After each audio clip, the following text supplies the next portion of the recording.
Hi guys! This is your teacher Malou Obispo and welcome to my YouTube channel.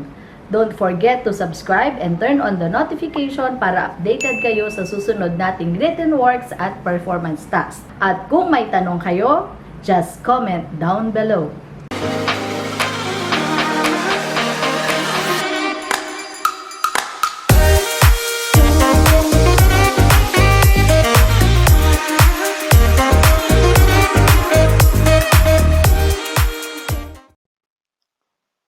Good morning, Grade 9.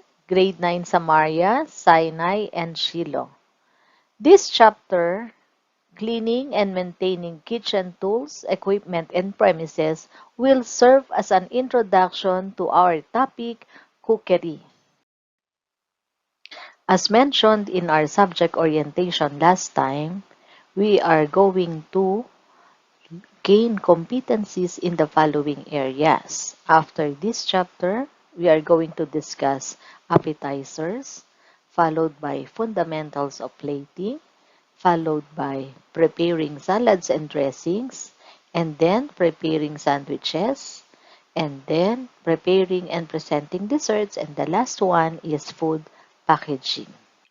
There are three expected learning competencies for this chapter. The first one is to identify the equipment and utensils that may require cleaning and sanitizing.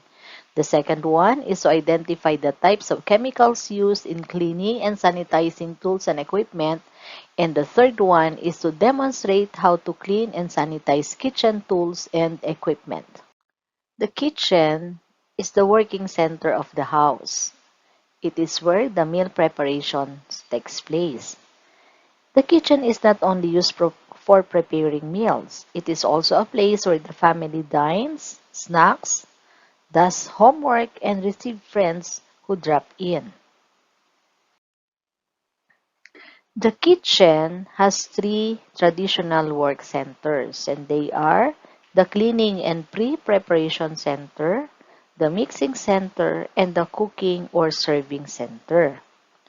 So whether you are cooking for your friends or just for your family, it is important to clean and sanitize all equipment after use in order to eliminate foodborne pathogens, mold, and other health risks.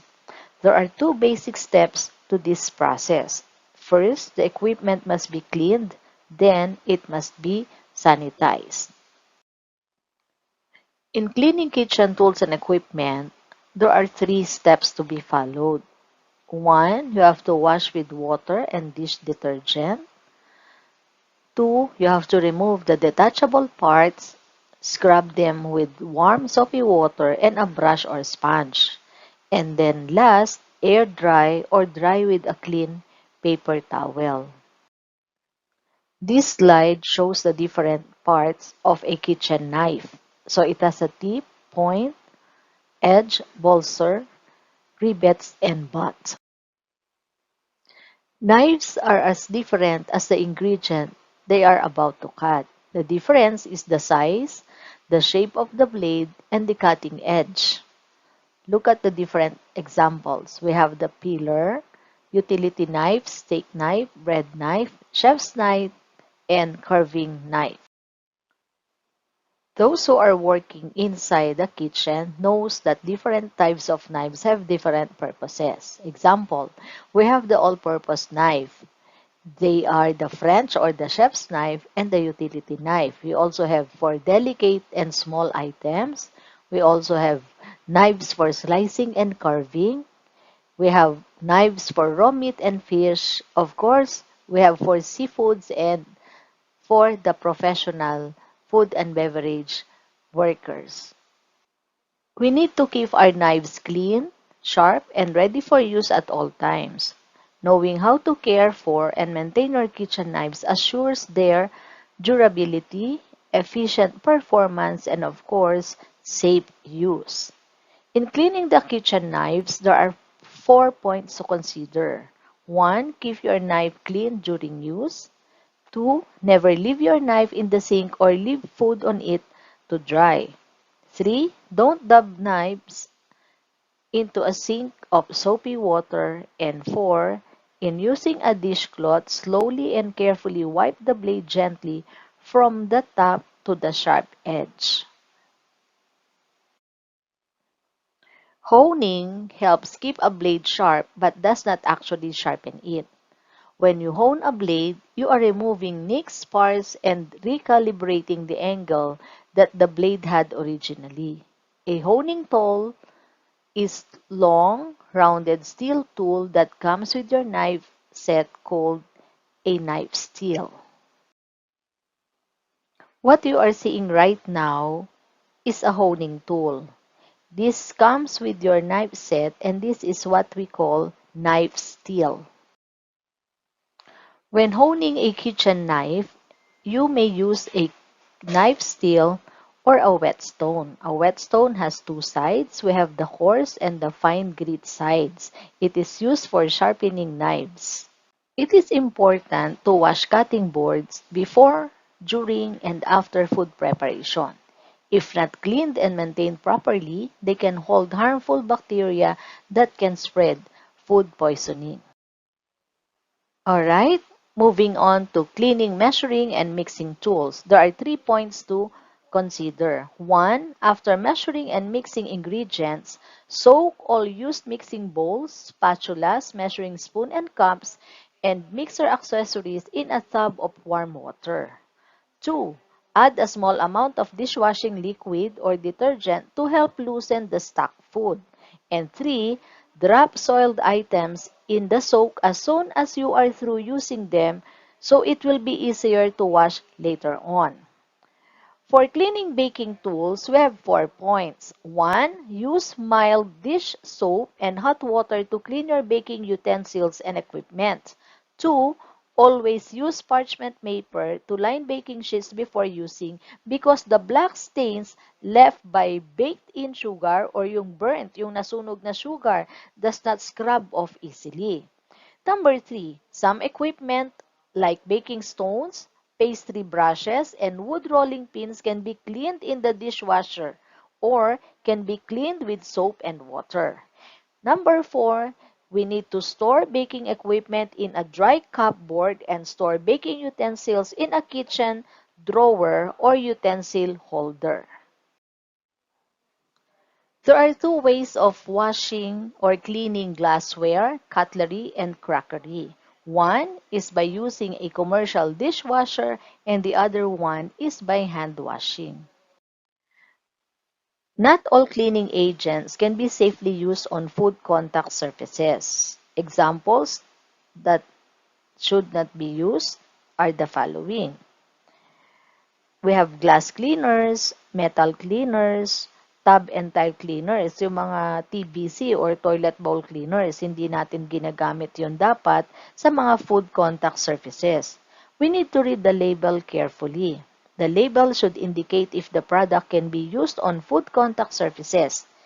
An ideal cleaning agent must be selected to make cleaning easy. There are 5 types of cleaning agents. We have detergents, acid cleaners, alkaline cleaners, solvent cleaners, and disinfectant. For detergents, we have 2 kinds.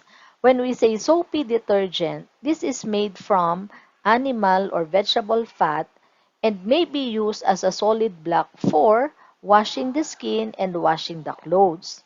For synthetic detergent, this detergent was made from organic chemicals derived from petroleum. For acid cleaners, one of the best example is oxalic acid. Acid cleaners are cleaning agents that vary from mild acid like acetic acid or strong concentrated hydrochloric acid.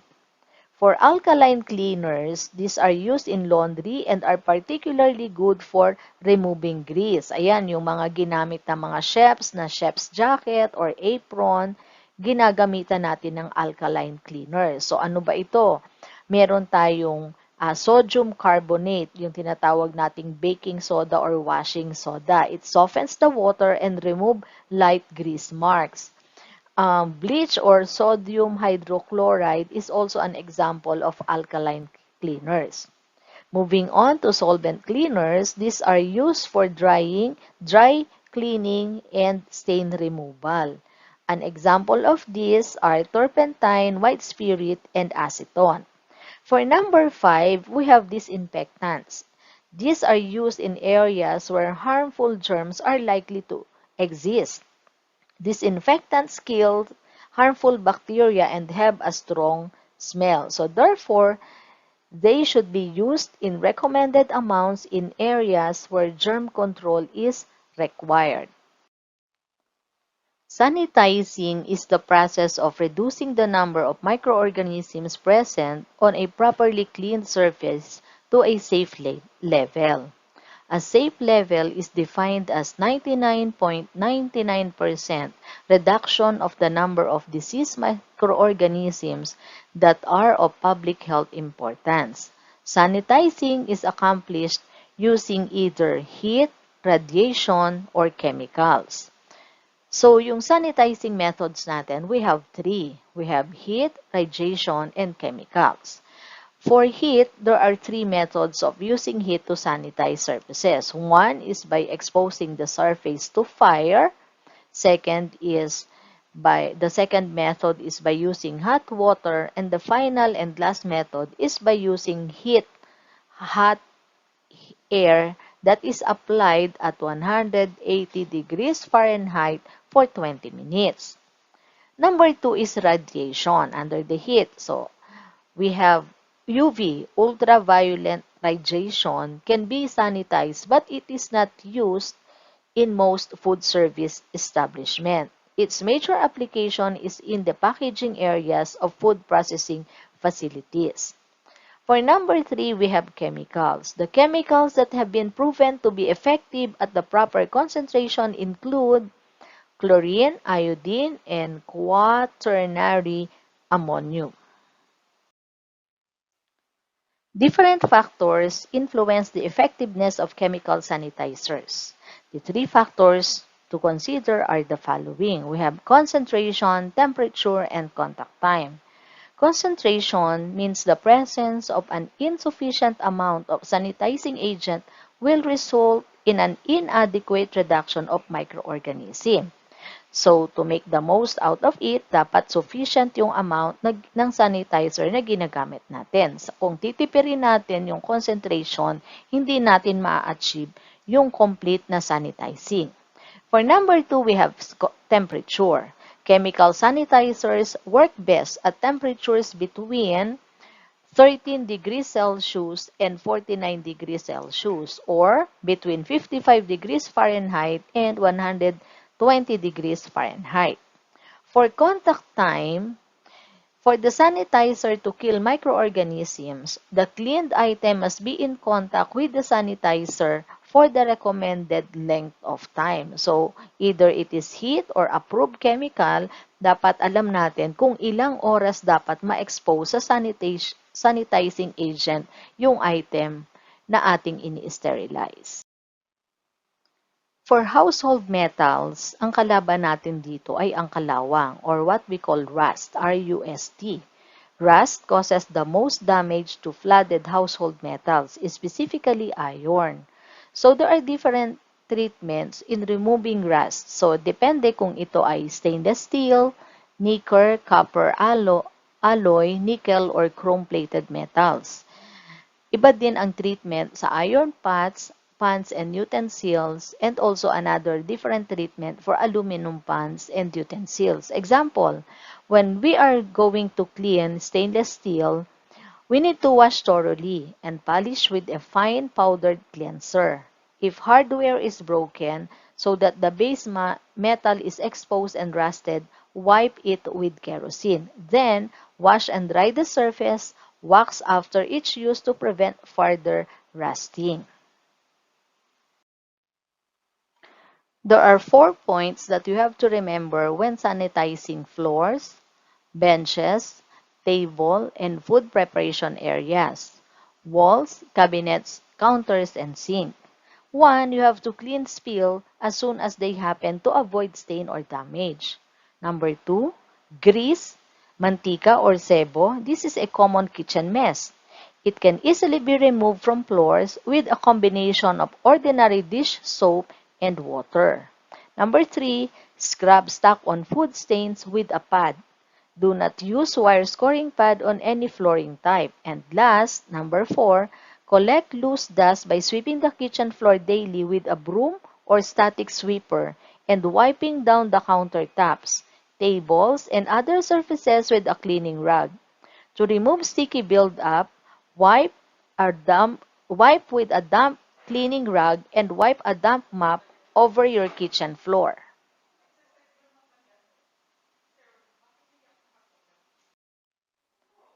These are the different kitchen appliances that you need to become competent when cleaning and sanitizing. So you need to learn how to clean your refrigerator, dishwasher, microwave, stove, coffee maker, toaster, and can openers.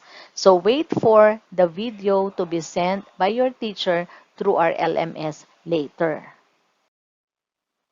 For our performance task or PT number 1, for Cookery, you are going to demonstrate how to clean and sanitize any one of the following.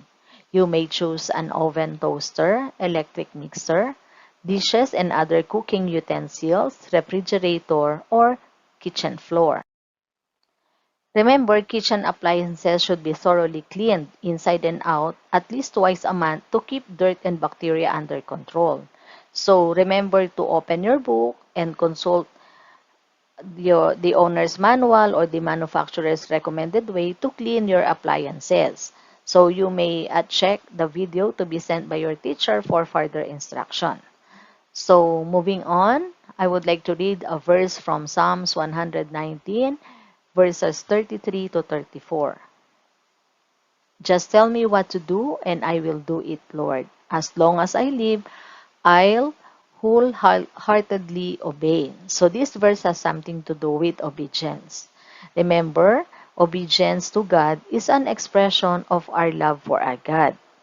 Just like your obedience to your parents, it is an expression of your love for your parents. Obedience to your teacher is an expression of your love for them. From another version, it says, Teach me, O Lord, to follow your decrees, then I will keep them to the end. Are you learning? I hope you are. This is your teacher Malou Obispo saying thank you for listening and may God bless us all.